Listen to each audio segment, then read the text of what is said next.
Did he just say that? Did he just say that? Yep.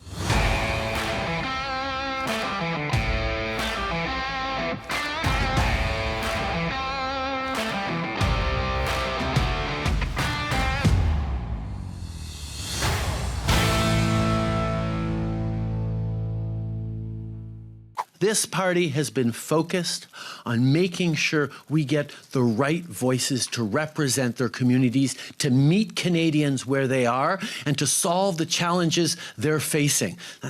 Probably why our shares in the by-elections, particularly in Conservative ridings, keep going up, and Pierre Poilievre's shares keep going down, because Pierre Poilievre is focused on bringing his party further to the right, while we are focused on meeting Canadians where they are, where they need us to be for them. No wonder Trudeau was so upset about the Durham riding. Their current guy has a 21% support rating, whereas the Conservatives have a 56% support rating. Yeah. That's more than double. Yeah, that's like Arnold looking at you and saying, "Get out." Like, Jamila, it's a shoo-in. and then you have Trudeau saying, our shares are going up. What are you talking about? What are you talking about? He doesn't even know. He That's doesn't the know. problem. Maybe look at a poll once in a while, Trudeau. Maybe that's the reason he's so confident. He actually has not looked at a poll. Maybe there's a standing rule in the Liberals that you're not allowed to show the polls to Justin Trudeau. Maybe that's what it is. This goes back to those points that Vesper was talking about with us the other day. Number 2, customers are leaving. You haven't noticed or you don't care. Voters are leaving and you haven't noticed, Justin. In droves.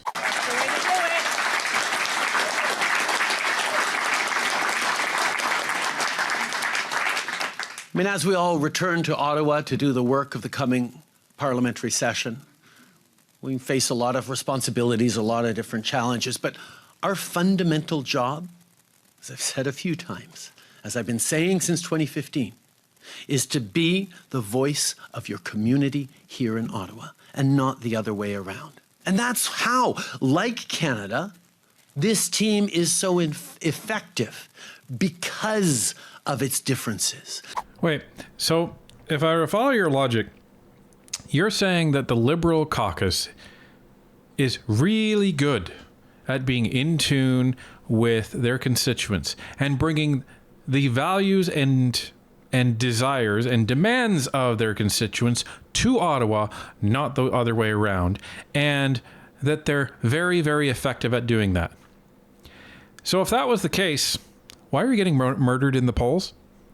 If that was the case, why is there still a carbon tax? And why are you guys set to increase it again on April the 1st? Just saying, guys. Because of the perspectives we bring, not just from every corner of the country, but from a multitude of stories, of histories, of cultures, of languages, of identities.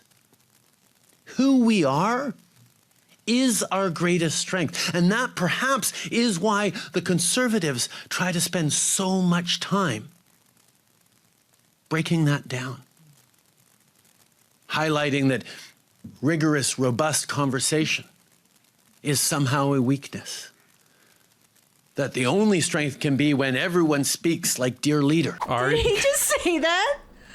Did he just say that? Yep. This guy's such a joke. And he thinks he's being serious. He thinks he's being clever. That's the thing. He's saying this stuff and he thinks he's being a genius. God, and he hates Pierre so much. One of the interviews that we covered, he was going on, "Oh, I don't hate anybody, we're opponents and da-da-da." No, you can see it in his eyes. He hates Pierre Poilievre because Pierre Poilievre is doing what he can. And he has something that he doesn't. Pierre has something that Trudeau doesn't, which is the love and respect of Canadians. To use a Roman analogy, Pierre is Julius Caesar and Justin Trudeau is Pompey Magnus. And if you don't know, so Pompey Magnus and Julius Caesar, they were co-consuls. They were the leaders of Rome at one point. And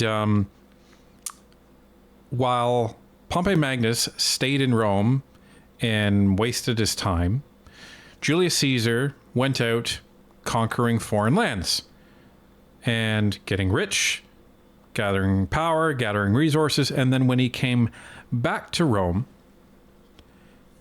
he gave a lot of his riches away to the people.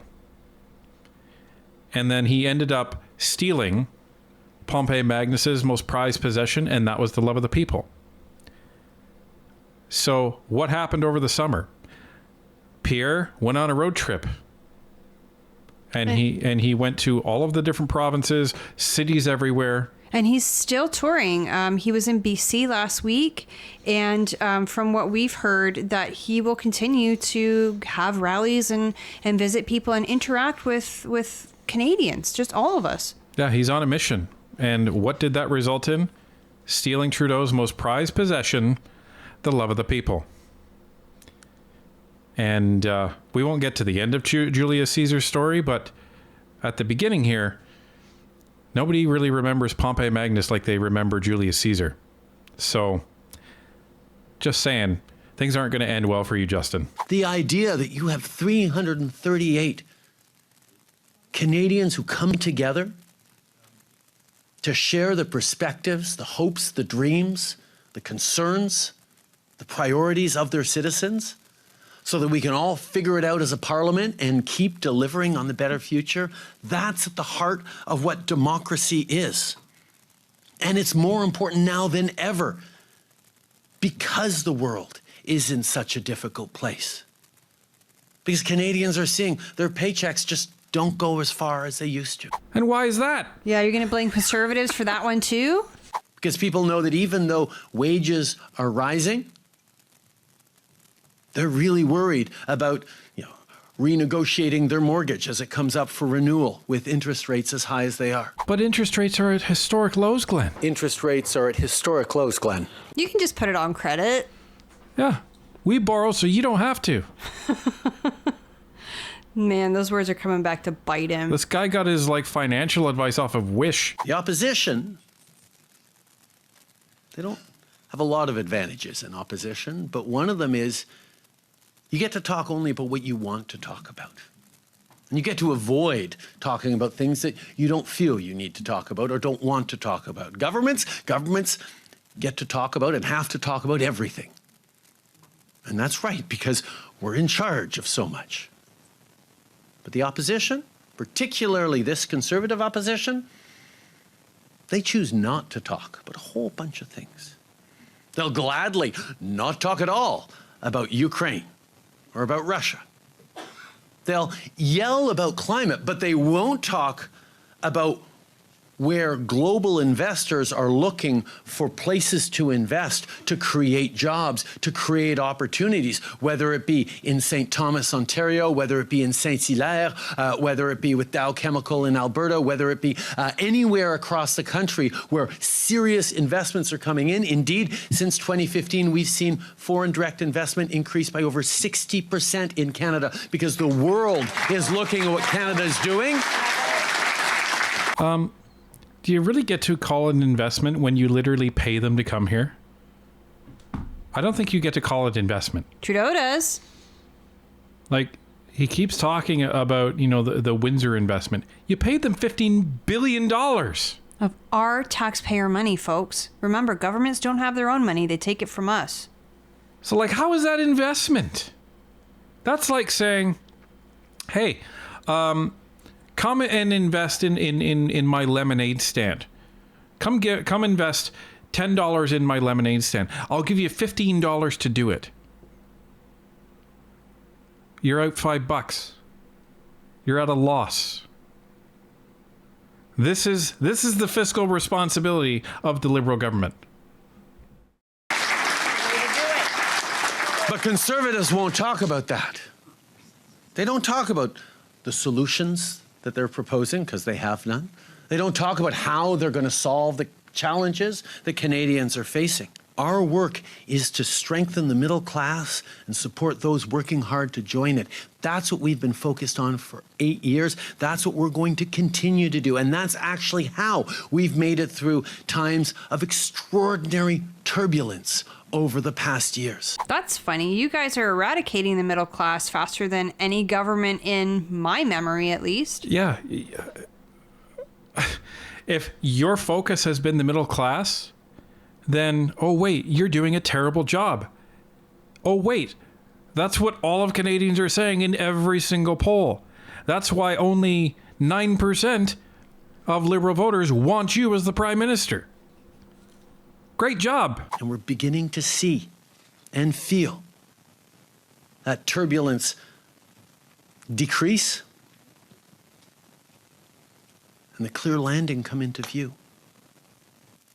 As we see the opportunities for global investment around our fight against climate change, for partnership with Indigenous peoples on big resource projects and including them in the economy, on equality and equity that's bringing more people into the workforce, creating paths to success, not just for jobs now, but for jobs for generations to come. That was a conversation I had with a number of third-generation steelworkers in Hamilton at Dofasco ArcelorMittal who were saying, I'm a third generation, but now because of this investment this government is making in transforming this steel mill to be ready for the future challenges, there are going to be a 7th and 8th generation of steel workers here in Hamilton. Governments shouldn't have to subsidize private business like that. Just saying. No. And what are you talking about? Your diversity and equity, you're bringing more people into the workforce. He means women is what he means. Some of us just want to stay home with our families. Thank you. Yeah, you don't... Because you're forcing people into the workforce because nobody can afford to actually not work. That's the take you're taking on that. Good job. People are facing big, complex problems. They don't need slogans. They need thoughtful solutions. We've gotten a lot of big things done over these past years, and we're eager to do even more faster because we can never stop pushing to get more things done for Canadians. And we're doing it. You know, I've, in the course of this job, spoken with an awful lot of leaders around the world and built pretty good relationships with a whole bunch of them. And they look at Canada, I'll tell you honestly, they are envious of the advantages that we have. They're envious. Maybe they're envious of the advantages that you inherited from Harper, but have since blown to smithereens. I think what it is, man, they got that big country with all those resources. I'd love to have that. I'd love to run that country properly is probably what they're thinking. Yeah. Yeah. They're not envious of you, Trudeau. They're looking at you and saying, how are you screwing that up? You have a country with probably one of the most vast amount of resources available that are untapped in the world. You have all of that land, and you're doing nothing with it. Like, it's incredible the lengths that this guy will go to satisfy his narcissism. We have trade deals with 2/3 of the global economy, the only G7 country, major industrialized economy with a free trade deal with every other G7 economy, which means we can trade with the world as a reliable partner. We have an openness to the world, not just to trade, but to welcoming in people, the best and the brightest, as we grow our economies, as we create opportunities in our communities, but for innovation and work for tomorrow as well. Yeah, well, we invite the best minds, but we won't let them work in their profession. Well, and not only that, maybe they do get here and maybe they do start working, but something like 1/3 of new immigrants to Canada leave within the first 2 years because the cost of living crisis, because of the housing crisis, they just go to the States. Because the Canadian dream is a lie. We have improving relationships with Indigenous peoples. It is really important, not just in Canada, but increasingly around the world, as we've demonstrated That bond of trust is carefully being rebuilt, and there's still a lot of work to done. But we have shown that we understand that Canada cannot be successful unless the Indigenous people who have lived on this land for millennia are also at the heart of our success. I'm sorry, but the work that they're doing to build relationships with Indigenous people, sitting around a committee table and saying, we're just wanting to acknowledge the land that we're on, and create a holiday while you go surfing. That's not what you think it is. I'm sorry, but it's not. Most Indigenous people don't care about that. You know what they care about? Clean water. You know what they care about? Proper infrastructure. That's what they care about. You know what they don't care about? The words in the national anthem. They don't care about that. That's what you care about. Why? Because it's easy. Of course, it's what I call clicktivism. It's like when you see something on Facebook and it's like, oh, likes and prayers, 1 thumb up equals 1 prayer, whatever, and you give it a thumbs up. I changed the world today. Yeah, you feel like you've done something. Like there's an actual psychological effect that takes place that makes you feel like you've actually achieved something when in reality you haven't. People look at our country and they see extraordinary natural resources that the world is so envious of, that we have and that we are willing to share and sell. No, you're not. Yeah, okay. Was it Germany that came to us and asked for our natural gas and we went, no, go buy it from like Saudi Arabia or wherever it was? Germany and Japan. Yeah. And you won't build any mines, and you won't build any houses because, green space. It reminds me of that meme. You guys have probably seen it where the dog's holding the Frisbee disc and he's like, don't touch, only look. Yeah, pretty much. We will be there for people as we've always been in these difficult times as we build that prosperous future that everyone is looking for in this country. We have remembered that the economy is not numbers. The economy is people. No, the economy is numbers. Those numbers are made by people, but the economy is numbers. And if you actually acknowledge that the economy is numbers and actually requires math in order to manage, we wouldn't be in this situation in the first place. But the budget will balance itself. Women have joined the economy in record levels because of our investments in a CCB and in childcare. Women have joined the workforce because you forced them to. Families cannot afford to have a stay-at-home mom anymore. Many want a stay-at-home mom, but they can't have that anymore because of you. Families need to get second or even third jobs for each parent because this economy is just, it's such a disaster, and that's thanks to you guys. But let's stand up and be proud of that, Justin. Indigenous communities are now treated as partners in big projects. Scientists know that we are a government that relies and counts on evidence, data, and innovation.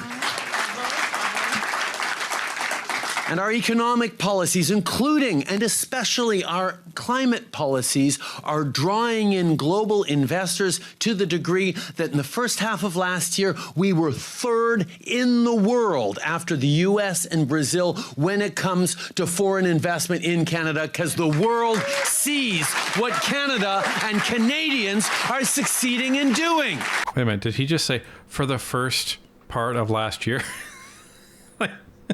What happened to the end of the year, Justin?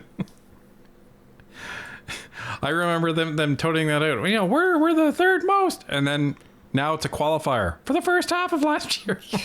Ridiculous. And this is creating jobs and careers and stability for communities, not just for now, but for generations to come. From Bridgewater, Nova Scotia, to Saint-Hilaire with Northvolt, to Stellantis and Volkswagen in southern Ontario, to mines across the north, to places like Dow Chemical installing in Alberta, to E1 Moly in BC, to investments we're seeing from coast to coast to coast, hydrogen investments in Stephenville, Newfoundland. We are drawing in the world because Canada is an exciting place to be right now, despite all the challenges. Canadians rightly love this country. And they expect us to continue to have a government that lives up to their vision, their hopes, and their dreams of who we are and what we can accomplish all together. So let us here today, as we launch this winter session of Parliament, commit ourselves to this work. Let's keep listening to Canadians. Let's renew ourselves to stay focused on what matters to Canadians. And remember every day that Canada is the best country in the world, and we are going to work every day to make it even better. Oh, thank goodness that's over. So one thing about that speech in particularly really stuck out to me. And Cypher, you can probably answer this because you've given speeches like this to your employees. When you are giving this type of speech, do you refer to your competitor as much as Trudeau did in that speech? I don't talk about my competitors at all. Right, that's my point. He is so insecure. He knows that Pierre is going to win. And it's even making its way into his quote-unquote motivational speech for his caucus. Yeah, when I'm giving speeches to employees, I never talk about me. And I never talk about competitors. I talk about them. Why? Because they're the ones that are going to make it happen. His MPs are the one that is going to make this happen. Actually, no. I retract my statement. He's the one that's not going to let it happen. This is the problem. Well, he's standing in the way of that whole party. Yeah. You know, it's Rich. He was projecting everything that he's doing onto Pierre. Literally everything. Now, when he's talking about, you know, the leader says this and everyone does it, well, here's the thing. Why do you think the Conservatives have done so well in the polls? It's because they've been very careful in their messaging. Well, and the other thing is the Conservatives aren't just going to open their playbook and hand it over. Like, how stupid is he? Of course, they're not coming up with solutions. It's not their job to come up with solutions right, that's right your now. job. Exactly. It's their job to present a platform when an election is called. And I have no doubt that they will present a very good platform when an election is called. And the job of the opposition is to hold the government to account. That's their job. Their job isn't to do your job for you. You guys were elected to get in and actually operate the country with integrity and according to the wishes of Canadians. And you've done neither. This has been by far the most corrupt government in the history of Canada. I think we did the math. Out of all of the scandals going back to 1867, this Liberal government accounts for maybe 35 to almost 40% of them by now. So it's not integrity. They are not aligning to the wishes of Canadians. And that's reflected in the polls. And regarding the messaging, what the Conservatives want to talk about, the Conservatives are talking about things that Canadians have said that they are deeming important. What's the most important thing on every Canadian's mind right now? Affordability. Right. So that's what they want to talk about. Why? Because what does anything else matter if you can't afford your home? And then this tone-deaf statement of, well, we're coming into a landing. We're coming into a soft landing. Or in a tent city, maybe.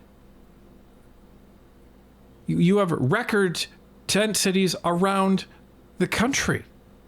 Record drug use. I think I read a statistic the other day that 7 people on average die in BC every day from drug overdoses. Yeah, congratulations on your progressive drug policy. Progressive in the fact that you're giving drugs to everybody. You're killing kids. This government is an embarrassment. It's horrendous. And you say that foreign leaders are envying us? You are completely delusional, and your party is completely delusional. Go to town, Trudeau. The best thing that could have happened this week is that you didn't step down. It's like a guaranteed Conservative majority right now. Super majority even. Yeah, because he's still there. Everyone hates you. Everybody hates you. And you're just smiling, being like, nope, I'm not going anywhere. Okay. Good luck with that. Canadians are going to make you listen. You say you're listening, but Canadians are going to make sure that you hear them when it's time for an election. And speaking of, we think even more now that this election will be coming this year. We just learned today on the Elections Canada website that April 22nd is the date, the cutoff date for the new riding boundaries. And I will read to you exactly how they phrased it on their website. The new boundaries and districts will be in effect for a federal general election called anytime after April 22nd, 2024. A general election called before the date would be conducted using current electoral boundaries, as would any by-election called before the new boundaries are in effect. So that's, to me, at least, that means that the election does not have to be before April 22nd, but it does need to be called before April 22nd. So the official date is in, folks. The clock is ticking. Jagmeet, it's your move.